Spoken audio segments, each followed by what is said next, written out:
आज की बात। स्वागत। आप जानते हैं कि आज की बात में इस समय हम लोग बौद्ध सम्राट हर्षवर्धन, इनके राजकाज के बारे में जानकारी ले रहे हैं और इनकी जो जीवनचर्या थी उस जीवनचर्या से आपको परिचित करवा रहे हैं। हमने पिछली कड़ी में ये देखा कि सम्राट हर्षवर्धन हर 5 साल के अंतराल में एक मेले का आयोजन किया करते थे और उस मेले का आयोजन ये लगभग 75 दिन तक हुआ करता था और यहाँ वे भिक्षुओं को, अन्य धर्मीय लोगों को, सबको दान देने के बाद वे स्वयं अपने वस्त्रों और आभूषण आदि सबका दान कर दिया करते थे और फिर अपनी बहन से याचना करते थे कि वो साधारण वस्त्र मुझे दे दें और वो साधारण वस्त्रों की याचना करने के बाद वो साधारण वस्त्र धारण कर वे फिर बुद्ध पूजा करते थे और इस तरह से वे अपने बौद्ध जीवनचर्या को दान के साथ एक उत्सव के रूप में मनाते थे। अब देखिए कि यहाँ से जब हम आगे बढ़ते हैं, इस बात को एक समझना भी बहुत ज़रूरी है कि सम्राट हर्षवर्धन का ये जो धम्म श्रद्धा है, यानी कि धम्म के प्रति उनके मन में जो श्रद्धा है वो श्रद्धा कितनी ऊंची है। और ये ऊंची श्रद्धा के स्तर पर जब वो काम करते हैं तो तब कहीं वे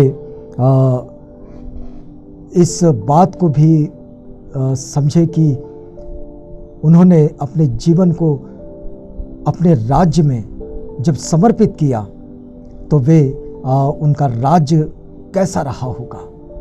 क्या उन्होंने कभी लोगों को कोई तकलीफ दी होगी? ऐसा लगता नहीं है और इतिहास में भी ऐसा कहीं दर्ज नहीं है। लेकिन एक बेहतर राजा के रूप में सम्राट हर्षवर्धन का उल्लेख होता है। अब देखिए कि बौद्ध धर्म के प्रति सम्राट के मन में जो श्रद्धा थी, इसको एक बात से और समझा जा सकता है कि उनके राज दरबार में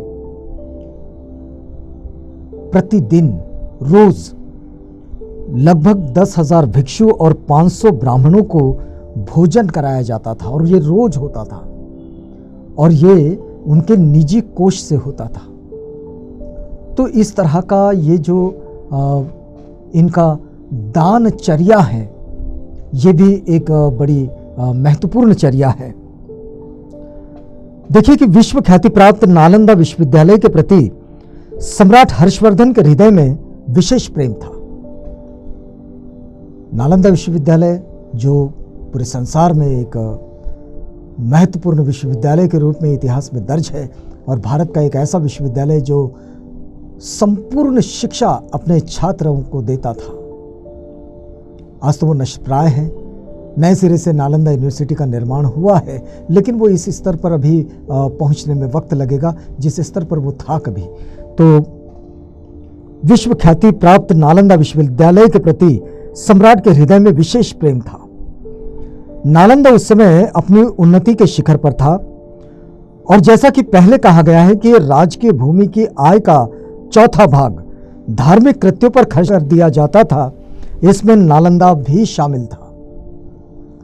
हमने आपको पिछली कड़ियों में एक बार इस बात का जिक्र हुआ है कि सम्राट हर्ष ने एक हिस्सा, मतलब उन्होंने 4 हिस्से बनाए थे, उसमें से एक हिस्सा अपने राज्य की आय का एक हिस्सा उन्होंने धार्मिक कार्य पर रखा था। उसमें नालंदा विश्वविद्यालय भी शामिल था और ये उसी पर खर्च होता था।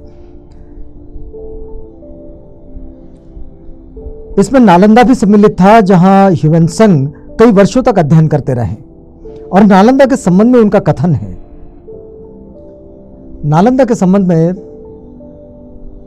चीनी यात्री ह्वेनसांग कहते हैं, वो लिखते हैं कि भारतवर्ष में हजारों शिक्षण संस्थाएं हैं, लेकिन नालंदा को जो श्रेष्ठ स्थान प्राप्त है वह अन्य किसी को भी नहीं। ये विहार तथा विश्वविद्यालय दोनों एक साथ है, मतलब नालंदा विहार भी है और विश्वविद्यालय भी है। बौद्ध मान्यताएं एवं अबौद्ध मान्यताएं दोनों का तुलनात्मक अध्ययन यहां पर किया जाता है।